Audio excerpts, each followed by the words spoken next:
நம்ம எல்லாருக்குமே தெரியும் லினக்ஸ் ஆப்ரேட்டிங் சிஸ்டம் பற்றி. அதை டெவலப் பண்ணவர் யாருன்னு தெரியுமா? லினஸ் டார்வர்ட்ஸ் அப்படிங்கிறவர். அவர் அந்த லினக்ஸ் கர்னலை எழுதும்போது அவர் கைப்பட எழுதின ஆப்ரேட்டிங் சிஸ்டம் அந்த ப்ரோக்ராமிங் கோடோட மொத்த லைன்ஸ் எவ்வளவு அப்படின்னா 10,239 லைன்.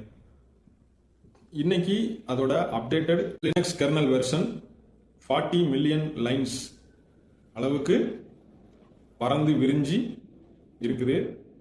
இன்னைக்கு ஒரு ஆண்ட்ராய்டு மொபைல் கூட அவரோட ஆப்ரேட்டிங் சிஸ்டம் வச்சு தான் ஒர்க் ஆகுது. அப்போ அவர் எழுதும்போது சி லாங்குவேஜை வச்சு எழுதினாரு.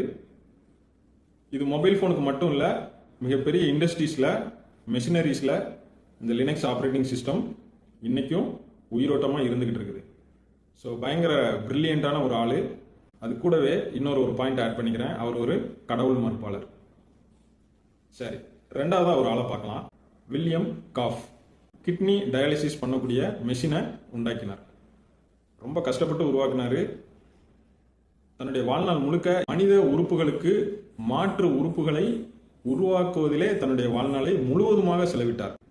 கண் இருக்குது, கண்ணு மாதிரியே ஒன்று உருவாக்கணும். காதில் ஒரு பிரச்சனை அப்படின்னா காது மாதிரியே ஒன்று உருவாக்கணும் அப்படின்னு சொல்லிட்டு மனித உறுப்புகள் மாதிரியே உறுப்புகளை உருவாக்குறதுல ஆராய்ச்சி பண்ணி தன்னுடைய வாழ்நாள் முழுக்க செலவிட்டார். மிக உன்னதமான பணி. அவரும் ஒரு கடவுள் மறுப்பாளர். மூணாவது ஒருத்தர் அல்ஃபிரட் நோபல். டைனமைட் அப்படிங்கிற வெடிபொருளை கண்டுபிடிச்சாரு. சுரங்கம் தோன்றதுக்கு உதவும் சொல்லிட்டு. பட் தவறான நபர்களோட கையில் சென்றதுனால தீய வழியில் தன்னுடைய கண்டுபிடிப்பு போயிடுச்சேன்னு மனம் வருந்தி உலக அமைதிக்காக நோபல் பரிசு கொடுக்கக்கூடிய அமைப்பை உண்டாக்கினார். இன்னைக்கு வரைக்கும் சிறந்த கண்டுபிடிப்புகளுக்கும் உலக அமைதிக்கும் நோபல் பரிசுகளையும் பணத்தையும் அவர்கள் கொடுக்கிறார்கள். நல்ல ஒரு உன்னதமான பணி. இவரும் ஒரு கடவுள் மறுப்பாளர் தான். கடவுள் மறுப்பாளர்களுடைய நம்பிக்கை என்ன? ஒன்றுமில்லாததில் இருந்து தான் எல்லாமே உருவாகியது.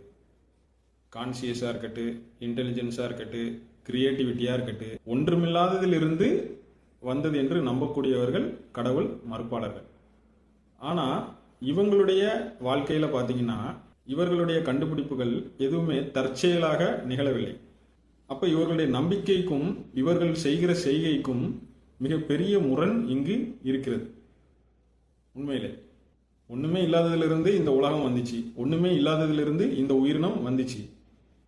அதுக்கு மூளை இருந்துச்சா? முதல்ல உண்டாகிய உயிரினத்துக்கு இல்லை. படைப்பாற்றல் இருந்துச்சா? இல்லை. சிந்திக்கும் திறன் இருந்துச்சா? இல்லை. நீரில் இருந்து நிலத்துக்கு வந்துச்சா? ஆமாம் வந்துச்சு. நீரில் இருந்து நிலத்துக்கு வரும்போது எப்படி அது உயிரோடு இருந்தது? அது தானாக நடந்துச்சு. இப்படி பல மாறுபட்ட கருத்துக்கள் இருந்தாலும் அவர்களுடைய கண்டுபிடிப்புகளுக்கு அவர்கள் தான் படைப்பாளர். அவங்க தான் டிஃபைன் பண்ணுறாங்க, அவங்க தான் கோட் எழுதுறாங்க, அவங்க தான் டிசைன் பண்ணுறாங்க, அவங்க தான் உருவாக்குறாங்க. ஆனால் கடவுள் இல்லை என்று சொல்லிக் கொள்வார்கள். சரி, ஏதோ ஒரு காரணத்திற்காக அவர்கள் சொல்லி இருக்கிறார்கள். அது அவர்களுடைய நம்பிக்கை. இயேசு கிறிஸ்து என்ன சொல்லியிருக்கிறார்? லூக்கா 24:48. நீங்களே அதற்கு சாட்சிகள். லிட்ரலாகவே நம்ம பேசுவோம். நீங்களே அதற்கு சாட்சிகள். ஆமாம், ஒரு படைப்பை உருவாக்க வேண்டும் என்று சொன்னால் அதற்கு ஒரு படைப்பாளர் தேவை. யார் அவர்? சிந்திக்கும் திறனுள்ள, அறிவு திறனுள்ள, படைப்பாற்றல் திறனுள்ள ஒரு படைப்பாளர் தேவை.